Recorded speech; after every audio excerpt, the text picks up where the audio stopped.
গ্রিসের রাজা হোসেন নামে এক বাংলাদেশিকে হত্যা, পশু খামারের পেছন থেকে 4 দিন পর মৃতদেহ উদ্ধার।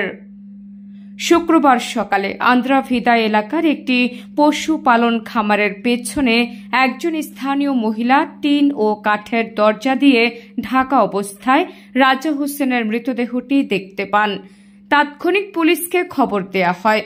ঘটনাস্থলে ফরেনসিক পরীক্ষায় জানা গেছে যে লোকটির মাথায় একটি ভোঁতা যন্ত্র দিয়ে আঘাত করে মাথা থেতলে দিয়েছে ও শরীরের বিভিন্ন স্থানে আঘাতের চিহ্ন পাওয়া গেছে।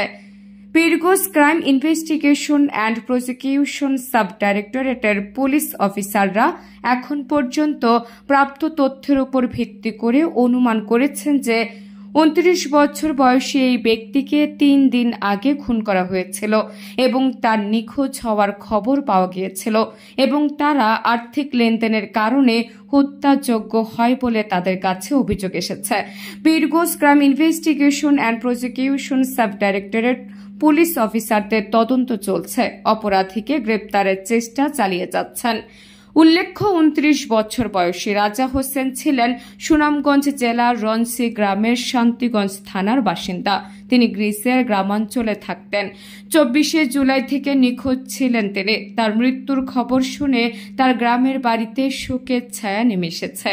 গ্রিসে বসবাসকারী তার নিকটাত্মীয়রা এই হত্যা বিচারের দাবি করেছে। Migration Bangla desk report.